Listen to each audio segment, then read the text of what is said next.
తెలంగాణ ఉద్యమ సమయంలో యువతను ఉత్తేజపరిచి ప్రత్యేక రాష్ట్రం తీసుకురావడంలో కీలక పాత్ర పోషించిన ప్రొఫెసర్ కోదండరాం ఆ తర్వాత అధికారంలోకి వచ్చిన టీఆర్ఎస్ పార్టీకి దూరంగా ఉంటూ వచ్చారు. ఇక సీఎం కేసీఆర్ ప్రభుత్వం యువతకు ఉద్యోగాలివ్వడంలో విఫలమైందని భావించిన ఆయన తెలంగాణ జనసమితి పార్టీ పెట్టారు. ఈ నేపథ్యంలో ఇటీవల జరిగిన అసెంబ్లీ ఎన్నికల్లో కాంగ్రెస్, టీడీపీ, సిపిఐలతో జతకట్టి ప్రజాకూటమిగా ఏర్పడ్డారు.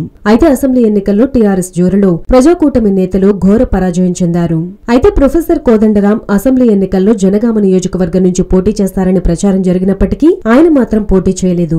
అయితే అసెంబ్లీ ఎన్నికల్లో కోదండరాంకు పోటీ చేసే అవకాశం ఇవ్వని కాంగ్రెస్ పార్టీ లోక్సభ ఎన్నికల్లో మాత్రం ఆయనను ఏదో ఒక స్థానం నుంచి బరిలోకి దింపొచ్చని వార్తలొచ్చాయి. కానీ ఎన్నికల నోటిఫికేషన్ విడుదలైన వెంటనే తమ అభ్యర్థులను ప్రకటించాలని భావిస్తున్న కాంగ్రెస్ పార్టీ ఇప్పటికే తమ అభ్యర్థుల ఎంపిక కసరత్తుపై పూర్తి స్థాయిలో దృష్టి పెట్టింది. టీపీసీసీ జాబితాను తయారు చేసి ఏఐసీసీకి పంపించడం, దానికి ఏఐసీసీ కూడా గ్రీన్ సిగ్నల్ ఇచ్చిందనే ఊహాగానాలు వినిపిస్తున్నాయి.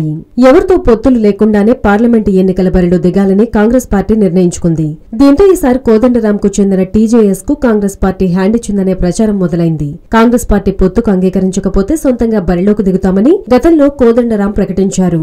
అయితే పెద్దగా కేడర్ బలం లేదని టీజేఎస్ ఒంటరిగా లోక్సభ ఎన్నికల బరిలోకి దిగుతుందా అన్నది ఆసక్తికరంగా మారింది. ఇక మొత్తానికి తెలంగాణ రాజకీయాల్లో కీలక పాత్ర పోషించాలని భావించిన కోదండరాం లోక్సభ ఎన్నికల్లో ఎలాంటి పాత్ర పోషిస్తారో చూడాలి మరి.